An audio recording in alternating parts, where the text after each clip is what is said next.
My name is Mrs. Natalie Watson, and I'm 29 years old. I live in a small apartment with my husband. We've been married for 3 years and generally get along well. I say generally because I've become unhappy with my husband over the past few years. To be more precise, it's not just my husband, but also his parents. My husband and his parents have a great relationship, and we visit their house about once a week. At first, when I was taken to my in-laws' house, I thought, he's such a filial person. However, every time I went to their house, my in-laws repeatedly said, "Natalie, when will you quit your job? A woman's job is to take care of the home." Gradually, I started to dislike going to their house. I enjoy my current job and want to keep working as long as I can. I told my husband this before we got married. Even when his parents blame me, my husband doesn't even make eye contact, acting as if it doesn't concern him. I started to dread going to my in-laws' house, and there are times when I told my husband, "Why don't you just go by yourself?" However, my husband would say, "My parents want to see you too," and force me to go with him. Eventually, I gave up trying to convince him otherwise. However, I couldn't bring myself to say this to his parents, as it might hurt my husband's feelings. But I couldn't bring myself to tell his parents that, as it might hurt my husband's feelings. In the end, all I could do was smile and brush off their comments each time. While I disliked my husband's indifferent attitude, what I hated most was being asked by his parents, "Why don't you have a child?" I, myself, like kids and thought it would be nice to have one. However, you can't force a child to be born, and it's not something that can be easily done just by wanting it. First of all, I couldn't understand the idea of having a child just for his parents' sake. Honestly, I wanted them to leave me alone. I talked to my husband about this issue as well, but he just said, "Don't worry about it, they're just concerned," and didn't do anything. As my frustration built up due to my husband's attitude, and the fact that I had to endure this situation alone, my mother-in-law said something I couldn't bear.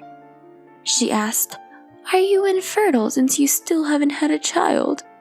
On top of that, my father-in-law looked at me as if I were a criminal, saying, "Did you keep your infertility a secret and marry our son?" I couldn't stand it anymore. Until now, I had endured and overcome anything they had said with a smile. But I stopped smiling and said to them, "I'll undergo infertility treatment. In return, can you promise not to bring this up again?" I was surprised by my own words, but I realized how stressed I had been. Suddenly, my previously silent husband spoke up. "I don't think we need fertility treatments. We're still young. There's no need to force ourselves to have a child. Fertility treatments cost money, and I want to cherish our time as a couple," he said firmly to his parents. At that time, I interpreted my husband's words to suit my convenience, and believed that he was thinking of me when he said that. On a certain weekday, I took paid leave and headed to the gynecologist. The concern of being nagged by his parents about having a child had decreased, but I wanted to be sure if I was really infertile. At first, I thought of asking my husband, but he became moody whenever I tried to talk about infertility treatments. So I decided to take the exam by myself. The examination finished quicker than I thought, and I scheduled an appointment for the results a week later. On my way out, I happened to meet eyes with a pregnant woman in the waiting room. I recognized her face and stopped in my tracks. She seemed to notice me right away and approached me. "Are you, by any chance, Natalie? Could it be Claire?" When we called each other's names, she nodded, confirming that she was indeed my classmate from elementary and middle school. Claire's belly was quite big, and she was 9 months pregnant. She had just finished her regular checkup, so I decided to visit her house while walking her home. Claire's house was close to mine, and I was surprised by that. But I was even more surprised to learn that her husband and my husband worked at the same company. Catching up on our current lives and chatting about our school days, my eyes were naturally drawn to Claire's belly. Noticing my stare, she asked, "Do you want to touch it?" "Is it okay?" I asked back, and she replied, "Of course." I gently touched Claire's belly. In my memory, Claire had a great figure with a slim waist, but now her body had grown so much. I was filled with amazement and the wonder that there really was a baby inside her. After keeping my hand on her belly for a while, I felt a faint movement when I tried to pull away. Surprised, I looked up at Claire. "Did it just—" "Yeah, it started moving recently." "That's amazing." "Yeah." Claire, who happily stroked her belly, already had the face of a mother. Before I knew it, I found myself saying, "I'm envious." I made a face as if I'd said something I shouldn't have, and quickly looked away from Claire. Claire, sensitive to people's emotions, seemed to have noticed enough and asked, "If I'm misunderstanding, I apologize, but did something happen?" I hesitated to talk about it, but I thought I couldn't deceive Claire's eyes, so I told her about the situation with my in-laws and children. Once I started talking, I couldn't stop, and I ended up telling her everything, including the fertility test I had taken at the clinic today. I thought maybe I'd said too much, but a strange sense of trust prevailed, making me believe it was okay to talk to Claire about it. Above all, I think I wanted someone to hear my pent-up frustrations from the past few years. While I talked, Claire just nodded and listened quietly. After I finished talking, Claire said, "You've been holding back for so long. You endured it well. If it were me, I couldn't have held back and would have cut ties with my in-laws." "Yeah, I just realized it now, but it seems I've been under a lot of stress. I feel a bit relieved after talking to you, Claire. At least my husband stood by my side, which was a small consolation." I said that with a light laugh, but Claire's expression remained tense. I was perplexed because I didn't know why Claire was making such a face, so I called her name. Then, she hesitated for a moment before reluctantly opening her mouth to speak. "It's about your husband.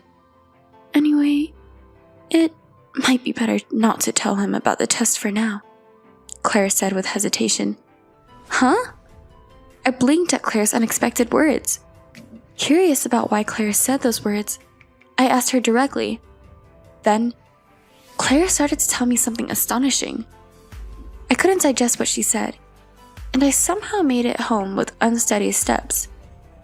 Ever since I got home, I had been sitting on the sofa, pondering over what Claire had told me. I didn't want to believe it, but I also couldn't imagine Claire lying about something like that. Moreover, I had been feeling doubtful about my husband's behavior. If what Claire said was true, I couldn't forgive him. I made up my mind and decided to find out the truth. My husband and I were visiting my in-laws after a long time. As my husband and in-laws were eating tea and snacks, my mother-in-law suddenly asked, "So, when will you quit your job, Natalie?" Until now, I would have replied, "I don't have plans to quit yet," but this time was different. "I suppose I'll quit when we have a child," I replied. Hearing that, my mother-in-law blinked and said, "Well, you finally decided to have a child." My father-in-law also excitedly said, "Ooh, will I finally get to hold a grandchild?" But my husband, after glancing at my face for a moment, made a "don't say unnecessary things" expression and said, "Well, having a child is a blessing, so we don't know if it'll happen right away." As expected, my husband reacted the way I thought he would. I glanced at him and said, "Actually, I went to the gynecologist the other day and showed him the results of my infertility test. It stated that there were no issues. I spoke to my husband before he could say anything. I'm starting to want a child, too. You'll cooperate for the sake of your parents, right?" My husband looked back and forth between the test results and my face, then turned bright red and yelled, "I'm not taking any infertility treatments. I won't get tested either." His parents were shocked by his sudden change, but I understood that what Claire had said was true and felt disappointed. "Hey, do you know Mr. Howard?" When I asked, my husband looked surprised, wondering how I knew.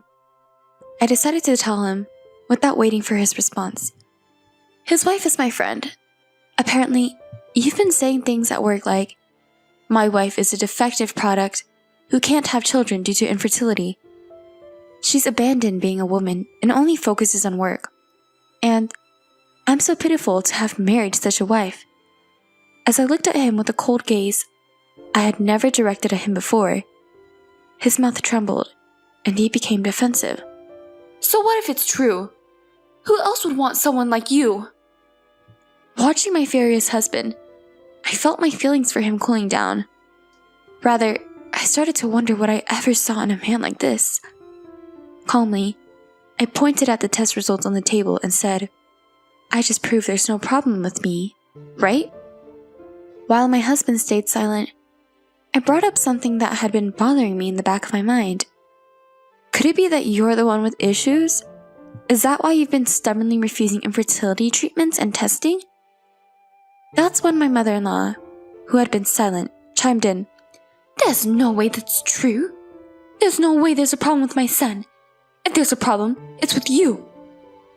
With her face turning red, she grabbed the test results on the table and said, "These must be fake," and tore them up. My husband looked surprised at his mother's actions, but then he agreed. "Yeah, that's right. There's no way I have a problem." He and his parents started to blame me. Realizing there was no point in continuing the conversation, I slammed the prepared divorce papers on the table. "Then please divorce me. And why don't you find a much better wife than someone like me?" With that, my husband said, "Yeah, that's right. I'll find a much better wife than you," and angrily filled out the divorce papers. His parents didn't try to stop him. As I emotionlessly watched the divorce papers being filled out, I felt a sense of joy at severing ties with the 3 people in front of me. Once he finished, I quickly snatched the papers, said, "Well then, goodbye," and hurried out of my in-laws' house. I thought I heard a voice behind me, but it must have been my imagination. I headed straight to the city hall and quickly submitted the divorce papers. A few days later, I quickly moved out of the apartment we had been living in together and moved into my company dormitory. Since I was the only one who had signed the lease for the apartment and had already prepared for this day, the move went smoothly. By the way, I packed my husband's belongings in cardboard boxes and sent them to his parents' house with cash on delivery. When I started getting used to life in the company dormitory, I got a call from my ex-husband. Wondering what he wanted now, I answered the phone only to be yelled at right away. "Why did you submit the divorce papers? Why did you move out of the apartment?" I really want to ask why he was bringing this up now. I explained calmly, "Don't say things that don't make sense. You agreed and filled out the divorce papers, right? And as for the apartment, I was the one who originally signed the lease. And since we're divorced, I moved out because it's no longer necessary." However, my ex-husband didn't listen to me. "Take back the divorce. No, let's go submit new marriage papers. Where are you living now? Let's live together again." He continued to say even more disjointed things. I couldn't take it anymore, so I said, "Okay, I'm hanging up now. Don't ever call me again." I tried to end the call, but my ex-husband threatened, "If you don't tell me where you're living, I'll go to your company." I was fed up and just told him, "You're the one who'll be in trouble if you cause any problems," and hung up on the phone. Nevertheless, I couldn't be sure that he wouldn't come to the company, so I talked to my boss about my ex-husband just in case. Neither my boss nor I thought he would actually do anything, but he ended up causing a scene. I learned from the security guard that he went wild in the company lobby, and the police had to be called in the end. I was full of shame and guilt, but my coworkers sympathized with me and told me that breaking up with him was the right decision. Later, I heard from Claire's husband that my ex-husband had panicked when the police incident became known to his company and tried to make me the villain. However, Claire's husband corrected the story and the lies my ex-husband had been telling about me were exposed. It seems he found it difficult to stay at the company and quit. Most likely, my jobless ex-husband is now back at his parents' house, crying to them. Honestly, even though it might be a case of you reap what you sow, I think it would be tough to support a son who has become unemployed and divorced. Well, it doesn't really matter to me anymore, since he is a stranger now. Since then, I've been free from unnecessary stress and spending my days focused on work. I have more time and money to spend freely, so I occasionally visit Claire to check on her, and we make plans to spoil her baby. She sometimes finds this amusing and shakes her head at me. As for getting remarried myself, I don't have the luxury to think about it just yet, but I do hope that someday I can have a happy family of my own.